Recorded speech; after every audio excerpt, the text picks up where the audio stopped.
King'iyo ng'anyo mosebedo gi te, wabedo gi pek achiel ni sirikal kodugo kaka ng'amo ndiko jotich osebedo magi ng'eyo maber mar luwo chik.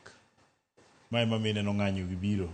Ji ok ng'anya ni ng'anyo mitno, but koso luwo chik ema kelo ng'anyo mang'eny mineno wan godo gi. Adwa miyi ranyisi kuom ng'anyo mar jopuonj gi marwa mwalando ni. Okawa higni 4 mondo mi SRC yie ni jotich inyal med msara. Mano timore higa mokalo. Ne en pesa nomed matin kabisa.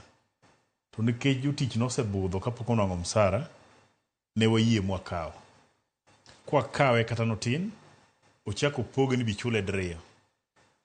E higa mokalo, kato mogik ichule higa ni. Kane gik higa ni, SRC ochako dhi tok chik mondiko barua mawacho ni sirikal koro onge gi pesa, chudo monego mi jotich higa ni koro chungi. Ang'o be wacho ni gidhi tok chik? Sama wabede winjruok gi employer kata sirikal, wandikore. Ka wasendikore, to mawachi kapok wandikore, gima oket sani, ikawo winjruok wano itero ne SRC for concurrence. Ka gise concur, magi chiwo approval ne sirikal kata employer, tibiro to waketo sai ni koro wawinjore. Ka wasewinjore, tikawo winjruok ni itero e Labour and Employment Court to bedo registered. Kato certificate ichiwo. Sama osebedo registered mochiw certificate, SRC koro onge gi tek gino. Nikech kosedhi mokalo nyaka kuom court, koro court ema nyalo varie. Onge kaka SRC chako ndiko circular ma oketho go winjruogni. Kopo ni nyaka gitim mano, to gidhi e court. Ma ema omiyo gini bedo registered e court. Sama osebedo registered e court, koro en achiel kuom chik. Ma koro chik no chuno ni employer kata sirikal nyaka koro time kaka chik dwaro. Koro gima nyo SRC otimo kuom circular manyo ndiko cha, mokwongo nye ok ene bo chik.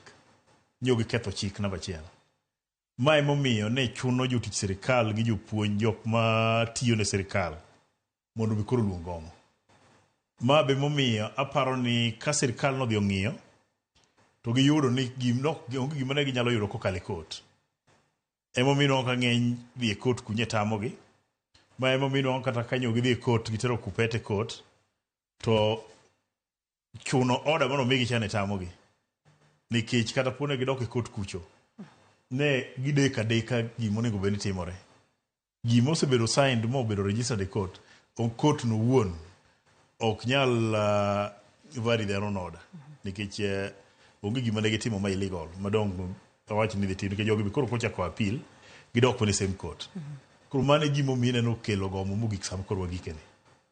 Makosa maduong' en ni sirikal pok oluoro chik. Ma ema omiyo gin gi pek gi jotich.